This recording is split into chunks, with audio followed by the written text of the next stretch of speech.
Donc, il faut que chaque famille construise son projet de famille et inclut là-dedans la place de chaque enfant, de telle sorte qu'il sache le rôle qu'il a à jouer dans cette famille. Nos parents, par rapport à l'école, doivent être formés à être parents d'élèves. Oui, il faut être formés à être parents d'élèves. Nous nous efforçons d'ailleurs de notre côté à mettre un dispositif de formation des parents d'élèves aujourd'hui pour mieux nous accompagner. Parce que figurez-vous, nous avons une nouvelle expérience d'école confessionnelle. Nous donnons des messages à l'école que les parents même ne savent pas. Si les parents et nous ne disons pas le même langage, qu'est-ce que le parent, quel est le relais que le parent fait à la maison avec l'enfant? L'école dit, si tu ne pries pas, tu seras exclu. L'enfant ne prie pas, l'école exclut l'enfant. Le père dit, mais je ne comprends pas. Ma fille même, elle n'a pas une bonne moyenne. Et puis, vous l'excluez à cause de la prière. Vous voyez, la réflexion, vous l'excluez à cause de la prière. Mais comment elle va faire pour se rattraper pour avoir une bonne manière, une bonne moyenne? Sa préoccupation, ce n'est pas le salut de l'enfant, mais sa préoccupation, c'est la réussite matérielle de l'enfant. À l'école, nous essayons donc de faire en sorte que ces deux valeurs-là aillent de pair. Et c'est par les règles de contrainte, de discipline que nous essayons de mettre en place que nous permettrons de pouvoir régler ces questions. La place des parents, elle est très importante pour construire un parcours éducatif à l'enfant. L'aider à assurer son cheminement académique par l'encadrement et même la création de l'environnement familial qu'il faut pour pouvoir étudier. Gérer émotionnellement l'enfant en évitant de toujours être dans une position de colère par rapport à l'enfant, à lui transmettre sa colère, de telle sorte que même l'enfant, lorsqu'il réussit, il soit toujours dans le doute et dans la crainte parce qu'il a été éduqué à cela. Lorsque nous passons notre temps à crier sur les enfants, à les réprimander, à ne même pas pouvoir saluer leur réussite, lorsque ceux-là réussissent un jour, ils sont toujours dans le doute. Même chefs d'entreprise, ils sont dans le doute, ils sont incapables, des fois, de prendre des bonnes décisions.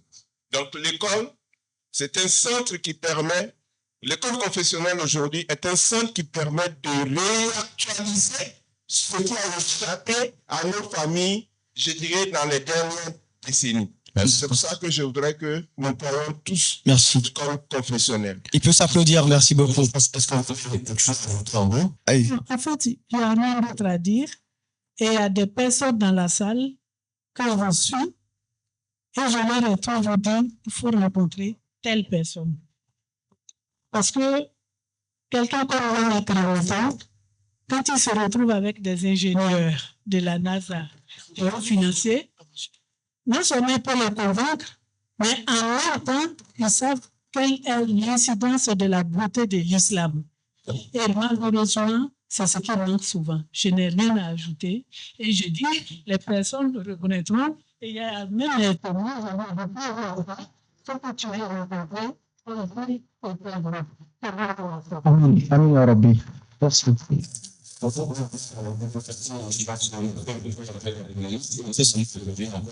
C'est une leçon dont nous voulons inspirer et que ce qu'on peut conseiller aussi à chacun d'entre nous autour de nous sommes, il faut influencer les autres, il faut parler aux plus jeunes, il faut créer un lien, comme l'a dit le professeur, parce qu'il n'y a pas de lien, ça ne peut pas, il n'y a pas de circulation.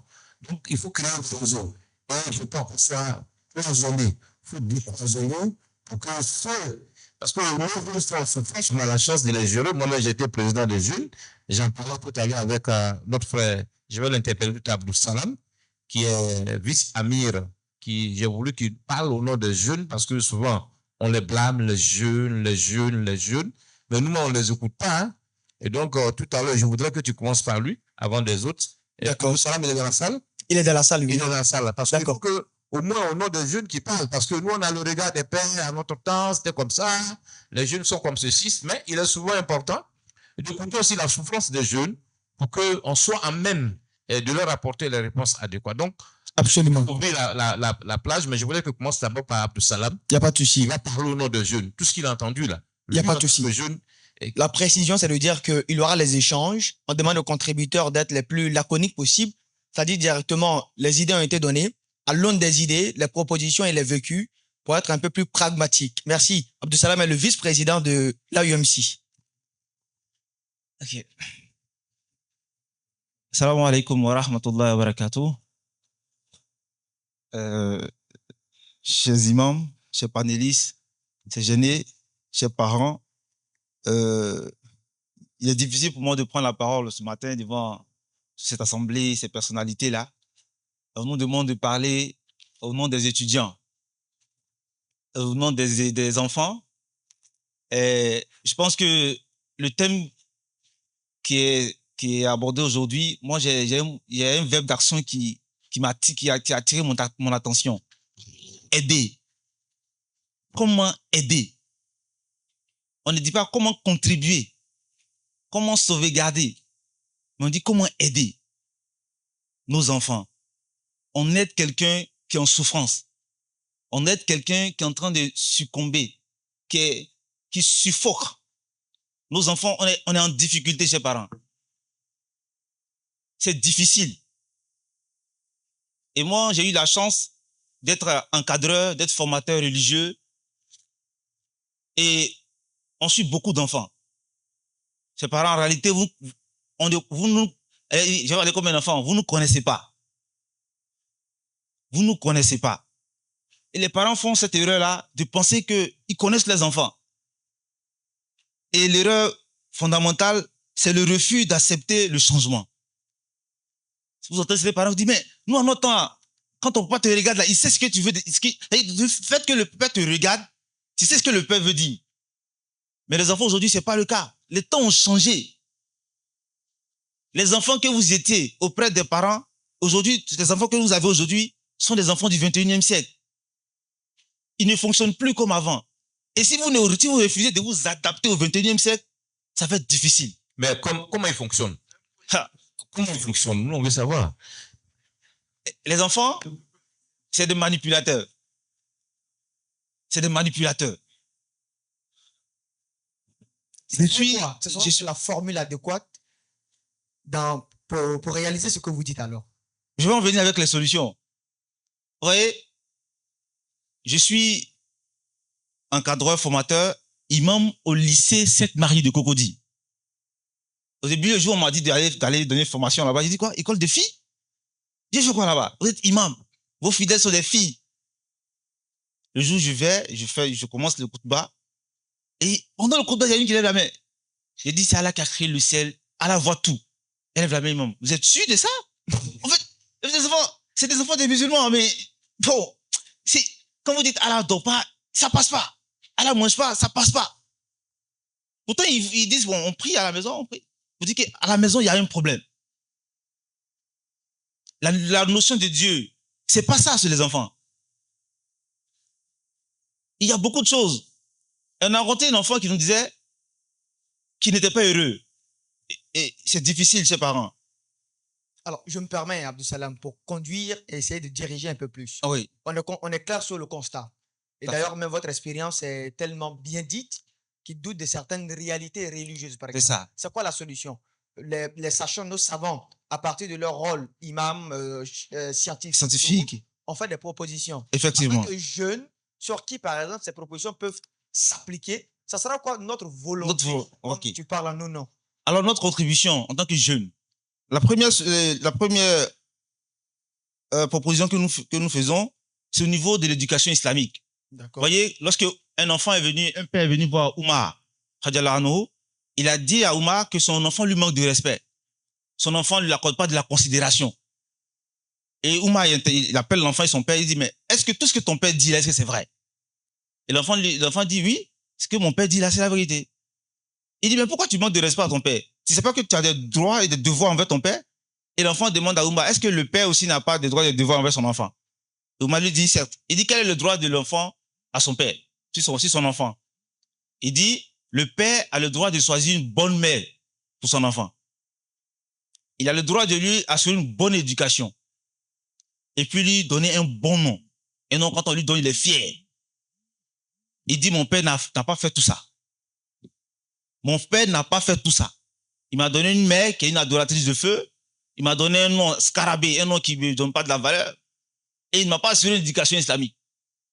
Que peut un oiseau avec un seul aile? Dites-moi, que peut un oiseau avec un seul aile? Il ne peut pas voler. Il faut assurer à l'enfant une éducation académique, certes, mais il faut accompagner ça avec une éducation religieuse et spirituelle. Une fois, on allait voir le cheikh Bokari Fofana, père à son âme, qu'Allah lui fasse miséricorde. Il nous a dit, jeune, à diplôme égal, vous n'allez jamais dépasser devant les autres. À diplôme égal, vous n'allez jamais passer devant les autres. Il faut accompagner votre diplôme avec un bagage spirituel. C'est ce qui vous fait passer devant les autres. Chers parents, nos mosquées sont vides, ils l'ont dit. Il faut que souvent les week-ends, les mercredis, les enfants ne vont plus à l'école aujourd'hui dans le système. Les mercredis, les enfants des écoles primaires. Les samedis, il faut les occuper. Il faut que nos écoles, nos mosquées soient des temples du savoir où on apprend des valeurs à nos enfants. Il faut le faire. D'accord. Également à la maison. Aujourd'hui, on n'a plus d'excuses. Il y a tellement d'oustas. Il y a tellement de moyens pour louer un guillemets. Prendre un oustaz, venir à la maison pour former nos enfants. On n'a pas d'excuses. Il faut le faire. Également le modèle parental. Il faut que le parent soit un modèle. Vous savez, une fois on était à Kourogo, et puis il y a une enfant qui a fait une bêtise. Et son père l'a interpellé. Il n'a pas blâmé, il n'a pas frappé. Hein. Il lui a dit, tu sais qui tu es? Il dit, nous sommes les Soros. Et puis, il vante les valeurs du père, du nom que l'enfant porte. Et l'enfant pleure. Parce qu'il n'a pas compris. Il sait pas le nom qu'il porte.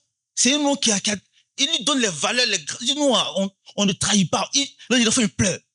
D'accord. Donc, ces choses-là, il faut que le père montre la valeur du nom qu'on porte à l'enfant. Dis-lui, toi, tu es telle famille. Notre famille, on ne fait pas ci, on ne fait pas ça. Pour qu'il comprenne la valeur du nom qu'il porte, de la famille qu'il porte. Les amis de nos enfants. Le professeur est revenu là-dessus. Il faut faire attention. Dis-moi qui sont tes amis. Je te dirai qui tu es. Donc, il faut faire attention aux amis. Également, quelque chose qui nous manque aujourd'hui, c'est l'amour. L'amour. Il n'y a pas d'amour. C'est du matériel qu'on donne à nos enfants. Les enfants ont besoin d'amour. Il y a beaucoup de choses qui ne vous disent pas. Au dehors, là, les jeunes filles, on leur dit, ah, tu es belle. Tu es comme si. Mais c'est pour ça qu'elles vont là-bas. On leur donne de la valeur dehors. Tu ne dis pas à tes enfants, nous a dit tout à l'heure, il faut qu'il ait de l'amour. Ce n'est pas des choses d'occidentales. Nous aussi, il faut vanter l'enfant, il faut lui montrer que tu l'aimes. Même si tu peux le dire verbalement, écris ça sur une feuille, un petit bouquet, tu colles sur son sac, tu lui montres que tu as de la valeur. J'ai confiance en toi, je crois en toi. Des paroles de motivation positive. Vous pourrez encourager à aller de l'avant. Merci beaucoup. Et pour terminer, il faut toucher le quotidien. Il y a quelqu'un qui a dit ça tout à l'heure, dans nos mosquées. C'est vrai, pendant les sermons, parler de la charia, c'est important. Mais les gens ont trop de problèmes, en fait. Il faut toucher le quotidien des gens. Les paroles de motivation dont on parle, les leadership, les gens vont chercher ça sur les réseaux sociaux. Ils vont même suivre des conférences des gens qui ne sont pas musulmans, qui sont d'autres obédiences. Où on leur dit de croire d'autres choses. Le professeur l'a dit. C'est une réalité. Parce que dans nos mosquées, on ne parle pas de motivation. On dit non, le gars, il veut quelque chose pour se lever. Il veut sortir de son stress. Parce qu'il y a trop de choses. C'est pour ça qu'on va écouter d'autres choses sur les réseaux sociaux. On nous dit qu'il faut prendre en soi, il faut faire ci. Qu'Allah nous aide. Salam alaikum wa rahmatullahi wa barakatuh. Je pense que c'est ici. Et la parole au nom de tous, je voudrais vous dire que moi aussi je vous aime, si ça peut partager un peu d'amour et de foi.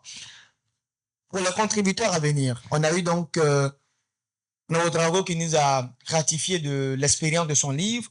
On a notre frère de la UMC. On aura tout à l'heure professeur Kanvali. Avec la permission de mon cher René, je voudrais construire le temps des contributeurs en 5 minutes. En 5 minutes maximum. Je sais que c'est peu pour le sujet que nous abordons, mais je sens beaucoup de questions à venir. Donc, plus on a le temps de poser les questions, mieux nos panélistes vont répondre. Donc, professeur, avec tout le respect. Faites circuler. Si. Je n'ai pas donné la parole. D'accord. Alors, on va venir vers le professeur Sidibé Vali cette fois. On m'a fait savoir qu'il y avait donc cette liste de contributeurs qui a été... Moi, je n'ai pas de questions, mais j'ai une inquiétude parce que 90% de la salle a plus de 50 ans. 90% de la salle. Nous ne nous parlons pas, nous. Nous parlons pour les enfants.